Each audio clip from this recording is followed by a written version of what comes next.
Genesis 3. The Fall. Now the serpent was more crafty than any other beast of the field that the Lord God had made. He said to the woman, "Did God actually say, 'You shall not eat of any tree in the garden'?" And the woman said to the serpent, "We may eat of the fruit of the trees in the garden, but God said, 'You shall not eat of the fruit of the tree that is in the midst of the garden, neither shall you touch it, lest you die.'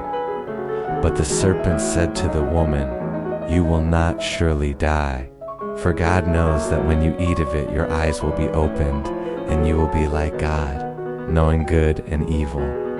So when the woman saw that the tree was good for food, and that it was a delight to the eyes, and that the tree was to be desired to make one wise, she took of its fruit and ate, and she also gave some to her husband who was with her, and he ate.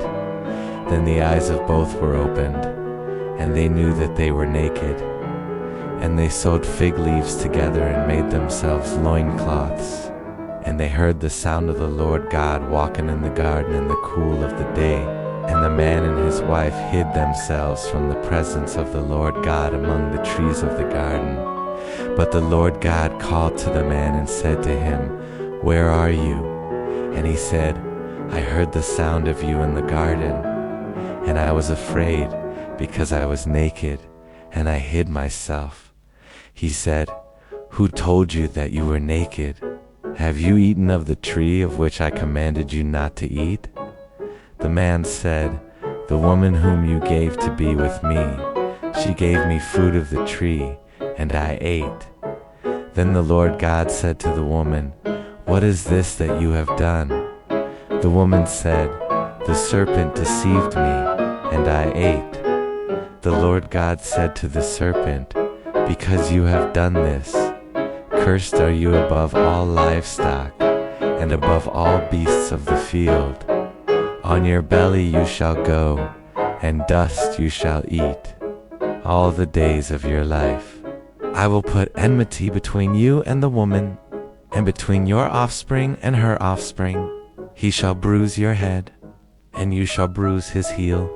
To the woman he said, "I will surely multiply your pain in childbearing. In pain you shall bring forth children. Your desire shall be for your husband, and he shall rule over you." And to Adam he said, "Because you have listened to the voice of your wife, and have eaten of the tree, of which I commanded you, you shall not eat of it. Cursed is the ground because of you. In pain you shall eat of it all the days of your life. Thorns and thistles it shall bring forth for you, and you shall eat the plants of the field. By the sweat of your face you shall eat bread, till you return to the ground, for out of it you were taken. For you are dust, and to dust you shall return." The man called his wife's name Eve, because she was the mother of all living. And the Lord God made for Adam and for his wife garments of skins and clothed them. Then the Lord God said, "Behold, the man has become like one of us in knowing good and evil. Now lest he reach out his hand and take also of the tree of life and eat, and live forever." Therefore the Lord God sent him out from the Garden of Eden to work the ground from which he was taken. He drove out the man, and at the east of the Garden of Eden he placed the cherubim and a flaming sword that turned every way to guard the way to the tree of life.